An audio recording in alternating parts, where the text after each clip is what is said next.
Judges 6, Gideon. Yet again, the people of Israel went back to doing evil in God's sight. God put them under the domination of Midian for 7 years. Midian overpowered Israel. Because of Midian, the people of Israel made for themselves hideouts in the mountains, caves, and forts. When Israel planted its crops, Midian and Amalek, the Easterners, would invade them, camp in their fields, and destroy their crops all the way down to Gaza. They left nothing for them to live on, neither sheep, nor ox, nor donkey.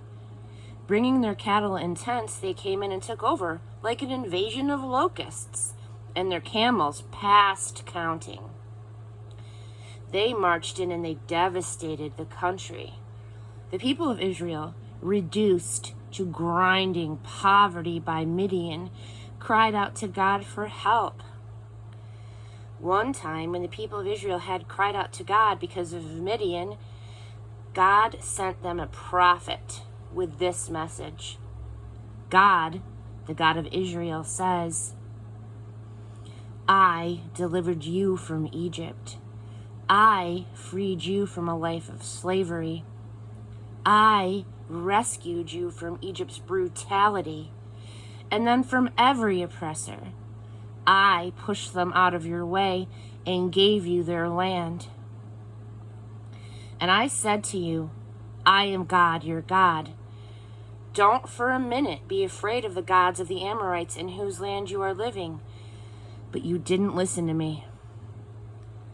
One day the angel of God came and sat down under the oak in Ophrah that belonged to Joash the Abiezrite, whose son Gideon was threshing wheat in the winepress out of sight of the Midianites. The angel of God appeared to him and said, God is with you, O mighty warrior. Gideon replied, with me, my master? If God is with us, then why has all this happened to us? Where are all the miracle wonders that our parents and grandparents told us about, telling us, didn't God deliver us from Egypt? The fact is, God had nothing to do with us. He turned us over to Midian. But God faced him directly. Go in this strength that is yours. Save Israel from Midian. Haven't I just sent you? Gideon said to him, me? My master? How and with what could I ever save Israel? Look at me. My clan is the weakest in Manasseh, and I'm the runt of the litter. God said to him, I will be with you. Believe me, you'll defeat Midian as one man. Gideon said, if you're serious about this, do me a favor. Give me a sign to back up what you're telling me. Don't leave until I come back and bring you my gift. He said, I'll wait until you get back. Gideon went and prepared a young goat and a huge amount of unraised bread. He used over half a bushel of flour. He put the meat in a basket and the broth in a pot and took them back under the shade of the oak tree for a sacred meal. The angel of God said to him, take the meat and the unraised bread and place them on that rock and pour the broth on them. So Gideon did it. The angel of God stretched out the tip of the stick that he was holding, and he touched the meat and the bread. Fire broke out of the rock and burned up the meat and bread while the angel of God slipped away out of sight. And Gideon knew that it was the angel of God. Gideon said, oh no, Master God, I have seen the angel of God face to face. But God reassured him, easy now, don't panic, you won't die. And then Gideon, he built an altar there to God, and he named it God's Peace. It's still called that at Ophrah, at Abiezer.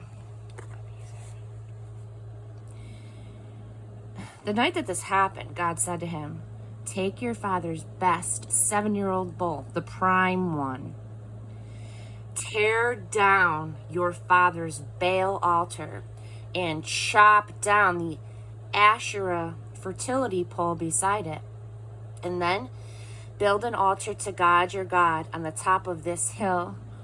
Take the prime bull and present it as a whole burnt offering using firewood from the Asherah pole that you cut down. Gideon selected 10 men from his servants, and he did exactly what God had told him. But because of his family and the people in the neighborhood, he was afraid to do it openly, so he did it that night. Early in the morning, the people in town were shocked to find Baal's altar torn down, the Asherah pole beside it chopped down, and the prime bull burning away on the altar that had been built. They kept asking, who did this? Questions and more questions, and the answer, Gideon, son of Joash, did it. The men of the town demanded of Joash, bring out your son. He must die. Why, he tore down the Baal altar and he chopped down the Asherah tree. But Joash stood up to the crowd, pressing in on him. Are you going to fight Baal's battles for him? Are you going to save him?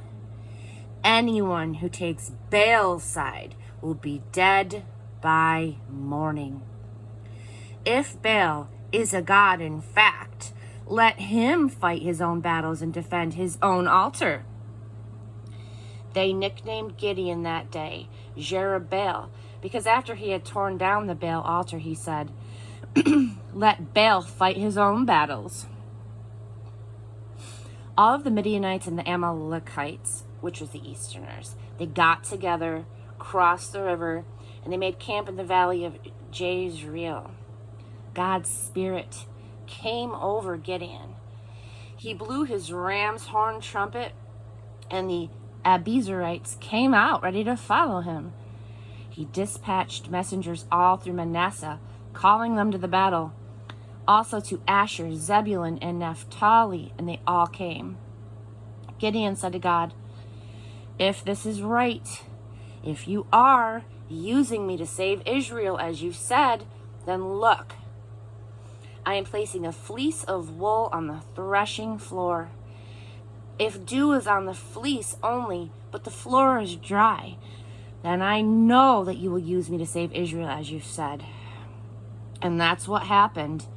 When he got up early the next morning, he wrung out the fleece, enough dew to fill a bowl with water. And then Gideon said to God, don't be impatient with me, but let me say one more thing. I want to try another time with the fleece, but this time, let the fleece stay dry while the dew drenches the ground. God made it happen that very night. Only the fleece was dry, while the ground was wet with dew.